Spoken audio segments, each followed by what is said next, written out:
Biennale ഒരു തുറന്ന കവാടമാണ്. ലോകത്തെവിടെയുമുള്ള സംസ്കാരവും കലയും ഈ കവാടത്തിലൂടെ നിർബാധം അകത്തേക്കും പുറത്തേക്കും സഞ്ചരിക്കും.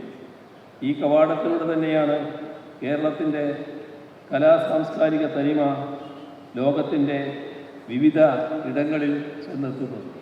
ഇത് ചെറിയ കാര്യമല്ല. ഇത്തവണത്തെ ബിനാലെയുടെ മുഖ്യവാക്യം ഫോർ ദ ടൈം ബീയിങ് എന്നതാണ്. കലാപരമായും സാഹിത്യപരമായും ഒട്ടേറെ അർത്ഥവ്യാപ്തിയുള്ള വാക്യമാണിത്. എങ്കിലും വർത്തമാനത്തിൽ ജീവിക്കുക എന്ന് ആ തലക്കെട്ടിനെ പരിഭാഷപ്പെടുത്താമെന്നാണ് തോന്നുന്നത്.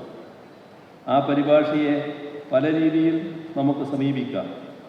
ഒന്ന്, സൗന്ദര്യാത്മക തലത്തിൽ, അതായത് ഭാവിയെക്കുറിച്ചോ ഭൂതത്തെക്കുറിച്ചോ വ്യാകുലപ്പെടാതെ ഈ നിമിഷത്തിൻ്റെ സൗന്ദര്യത്തിൽ ആനന്ദത്തിൽ മുഴുകി ജീവിക്കുന്ന തരത്തിൽ.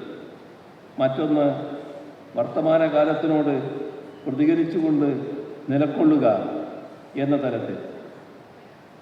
കല യാഥാർത്ഥ്യത്തിന് നേരെ പിടിച്ച കണ്ണാടി മാത്രമല്ല, കാലത്തെ പുതുക്കിപ്പണിയാനുള്ള ചുറ്റിക കൂടിയാണ് എന്നെഴുതിയത് ബെർട്ടോൾഡ് ബ്രെത്താണ്.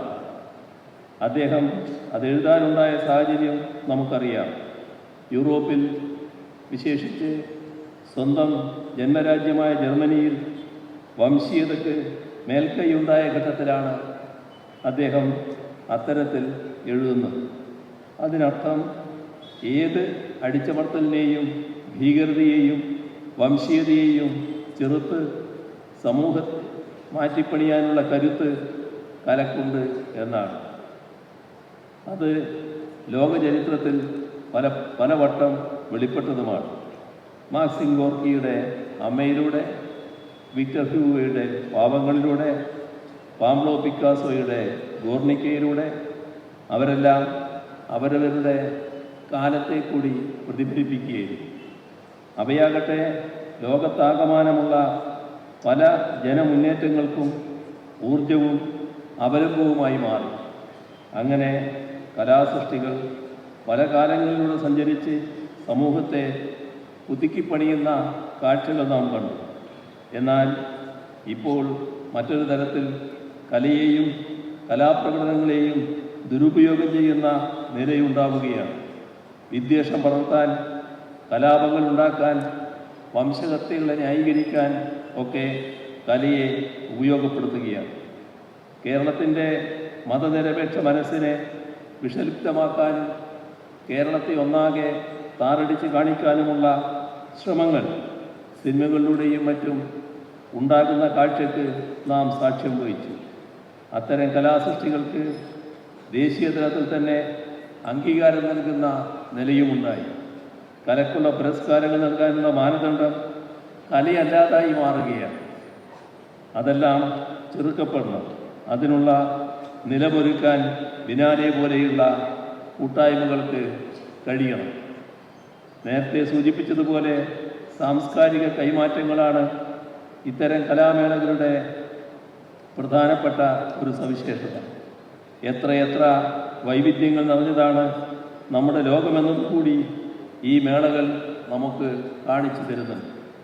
വിവിധ ദേശങ്ങളുടെ കലാസൃഷ്ടികൾ, അവയുടെ ചരിത്രാനുഭവങ്ങൾ, അതോടൊപ്പം വൈയക്തികമായ അനുഭവങ്ങൾ ഇതിലൂടെ നമുക്ക് പകർന്നു കിട്ടും.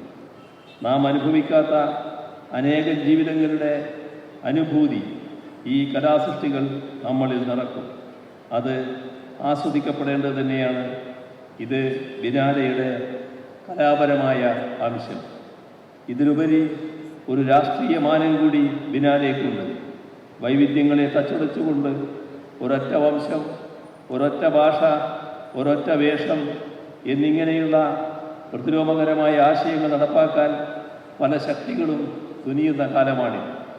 ഇവിടുത്തെ വൈവിധ്യമാർന്ന സാംസ്കാരിക പ്രാതിനിധ്യത്തിലൂടെ അത്തരം നീക്കങ്ങൾക്കെതിരെയുള്ള ചെറുത്തുനിൽപ്പുകൾക്ക് കരുത്തു പകരുന്നു എന്നതാണ് ബിനാലെയുടെ രാഷ്ട്രീയമാനം.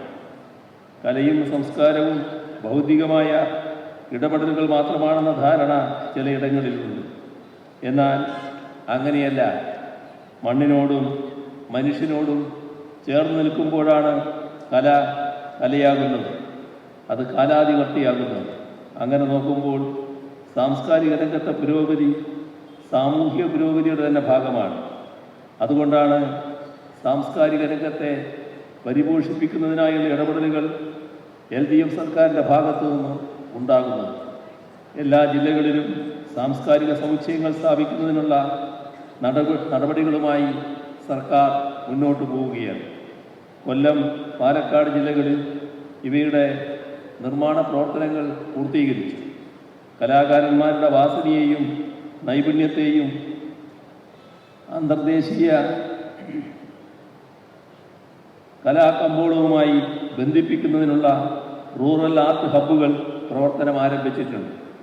സാംസ്കാരിക പൊതുയിടങ്ങൾ സൃഷ്ടിക്കുന്നതിൻ്റെ ഭാഗമായി നാട്ടരങ്ങ് എന്ന പദ്ധതി നടപ്പിലാക്കി വരികയാണ്.